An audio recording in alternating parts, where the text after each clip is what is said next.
Hello everyone, welcome to keep learning by Swapnil. आइए question देखते हैं। A person is standing on a truck moving with the constant velocity of 14.7 metre per second on a horizontal road. The man throws a ball in such a way that it returns to the truck after the truck has moved 58.8 meter. Find the speed and the angle of projection, A as seen from the truck and B as seen from the road.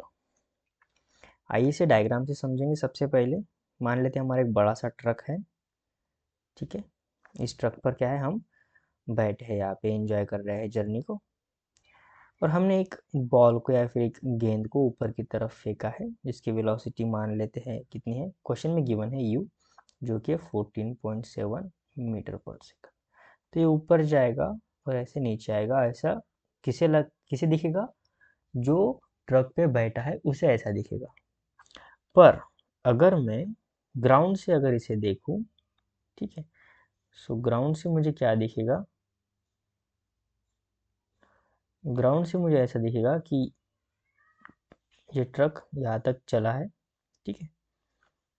Total distance कितना है, यहाँ से लेके यहाँ तक, ये जो distance है, क्योंकि आगे का पहिया हम नोटिस करेंगे यहाँ पे कितना है, 58.8 मीटर है। तो जो ग्राउंड से दिखेगा उसे लगा कि ये किसी एंगल पे इसने फेंका है, ऐसा ही दिखेगा। इस बंदे ने किसी एंगल पे फेंका है, कुछ ऐसे पोर्टल मोशन इसे दिखेगा जो ग्राउंड से देख रहा है, और ये इसे कैच कर लेगा फिर से। ये हो गया ग्राउंड के केस में। और ट्रक पे जो बैठा है उसके केस में उसे ऐसा लग रहा है कि जस्ट मैंने ऊपर तो फेंका है और वही बॉल नीचे आई है, ठीक है। ये पे दो डिफरेंट डिफरेंट ए और बी का डायग्राम हमने निकाला है।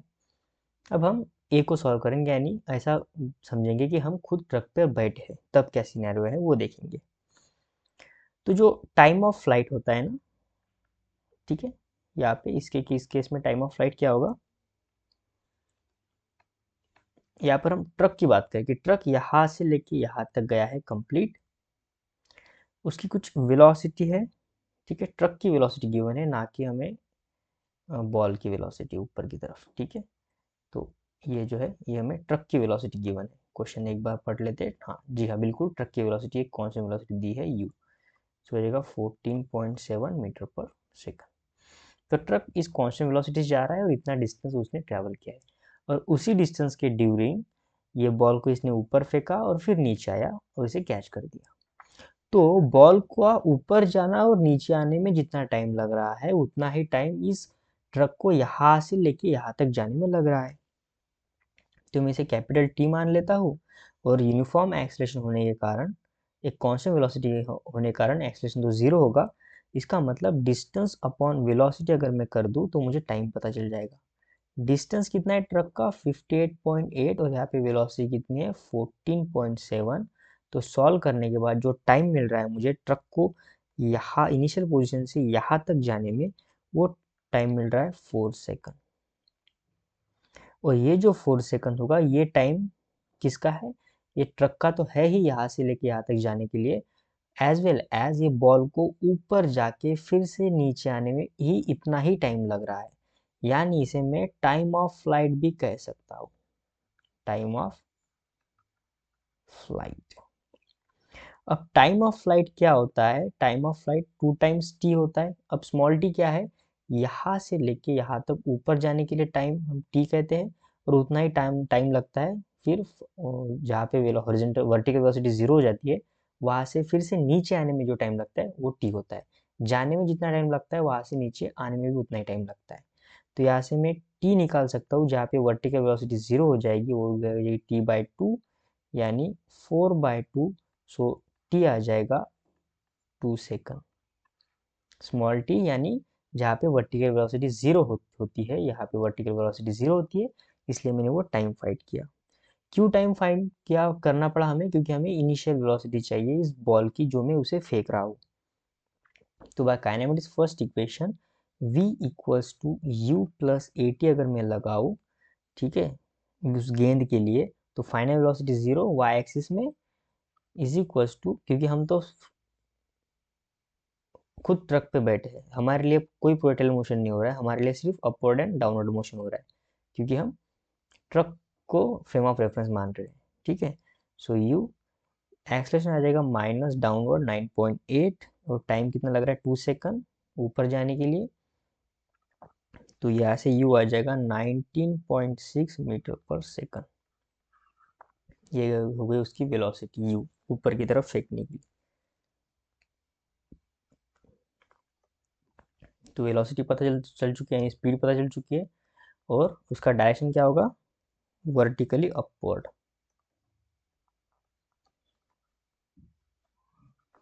या हॉरिजॉन्टल से 90 डिग्री हम कह सकते हैं। तो हमने फर्स्ट केस के लिए ट्रक को फ्रेम ऑफ रेफरेंस मान के हमने स्पीड भी फाइंड कर ली 19.6 मीटर पर सेकंड, और उसका एंगल जो होगा, ठीक है, जो डायरेक्शन होगा वर्टिकली अपवर्ड, या फिर आप 90 डिग्री फ्रॉम हॉरिजॉन्टल ऐसे भी कह सकते हो, वो भी फाइंड कर लिया। अब आता है बी केस। बी केस की बारी आती है। बी केस में क्या है कि कोई तो बंदा, यानी आप खुद को मान लो कि आप उसे ग्राउंड से देख रहे हो, तो आपको प्रोजेक्टाइल मोशन दिखेगा। प्रोजेक्टाइल मोशन में जो टाइम ऑफ फ्लाइट होगा वो तो आपको पता चल चुका है 4 सेकंड, क्योंकि ट्रक को भी वहां से लेके यहाँ तक जाने के लिए उतना ही टाइम लग रहा है। एक्स एक्सिस में इतने डिस्टेंस कवर किया 58.8 मान लेते हैं एक्स। एक्स एक्सिस में जो प्रोजेक्टाइल मोशन का रेंज होता है वो होता है हॉरिजॉन्टल हॉरिजॉन्टल डायरेक्शन में वेलोसिटी यानी u x into time of flight. ठीक है, x is equal to u x यानी यू कॉस थीटा, मान लेते हैं कि किसी थीटा एंगल पे दिख रहा होगा ग्राउंड से, तो इंटू टाइम ऑफ फ्लाइट। तो यहाँ से u cos थीटा आ जाएगा x, जो की वैल्यू है 58.8 हॉरिजॉन्टल डिस्टेंस यानी रेंज अपॉन टाइम यानी 4 सेकंड। तो यहाँ से u cos थीटा जो आएगा हमारा वो आ जाएगा 14.7 मीटर पर सेकंड। इसे मैं इक्वेशन 1 नाम दे देता हूँ। ठीक है, u cos थीटा फाइंड हो गया है। अब हमें क्या फाइंड करना है, y एक्सिस में इसका वेलोसिटी फाइंड करना है, यानी you why you sine theta. अब यू साइन थीटा तो यहाँ पे नहीं पता चलेगा, इसलिए हम सबसे पहले क्या फाइंड करेंगे, वाई एक्सिस में इसका डिस्प्लेसमेंट फाइंड करेंगे। सो वाई एक्सिस में डिस्प्लेसमेंट फाइंड करने के लिए काइनेमेटिक्स लास्ट इक्वेशन लगाएंगे हम वाई एक्सिस में, 2 times A Y S Y. Final velocity 0 होता है, 0 माइनस 19.6, जो वेलोसिटी हमने ए सेक्शन में इसे फाइंड किया है, -2 इंटू 9.8, एक्सलेशन की वजह से नेगेटिव साइन, और ये y क्या है, y एक्सिस में इसका डिस्टेंस, तो माइनस से माइनस कट जाएगा, ये y इज इक्वल टू आ जाएगा 384.16 अपॉन 2 इंटू 9.8, तो y की वैल्यू आ जाएगी 19.6 मीटर। अब हमारा टास्क है यू साइन थीटा फाइंड करना, तो kinematic second equation s y is equal to u y t plus half a y into t. So s y कितना है 19.6, यू साइन थीटा और टी कितना इंटू 2, माइनस हाफ 9.8 इंटू, यहाँ पे T का square and 2 का square हो जाएगा 4, सो हो जाएगा 19.6 प्लस, इसे जब मैं सॉल्व करता हूँ तो 19.6 आएगा, तो जब इसे यहाँ पे जाएगा तो पॉजिटिव हो जाएगा, 2 टाइम्स यू साइन थीटा, और यहाँ पे यू साइन थीटा आ जाएगा फिर 19.6, क्योंकि इसे ऐड करने के बाद और फिर डिवाइड करने के बाद 19.6 आएगा। तो ये आ गया हमारा सेकंड इक्वेशन।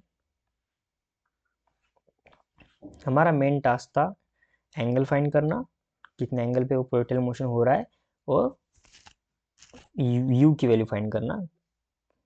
ठीक है, सो अगर मैं यू साइन थीटा, जो कि दोनों वैल्यू हमने निकाली है, फ्रॉम 1 एंड 2 कर दूँ कॉस थीटा, तो आ जाएगा 19.6 अपॉन 14.7, तो ये जो टेन थीटा आएगा ये अप्रॉक्सीमेटली यहाँ पे 1.33 होगा।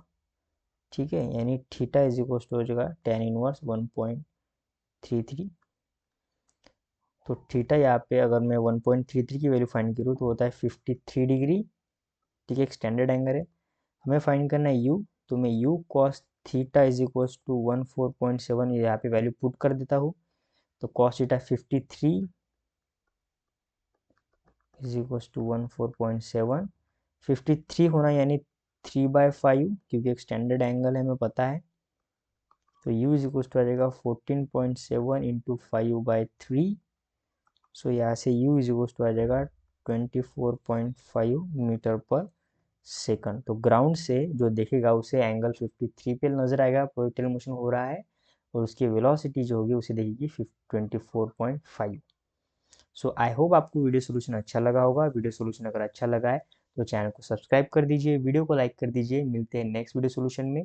कीप लर्निंग विद स्वप्निल के साथ।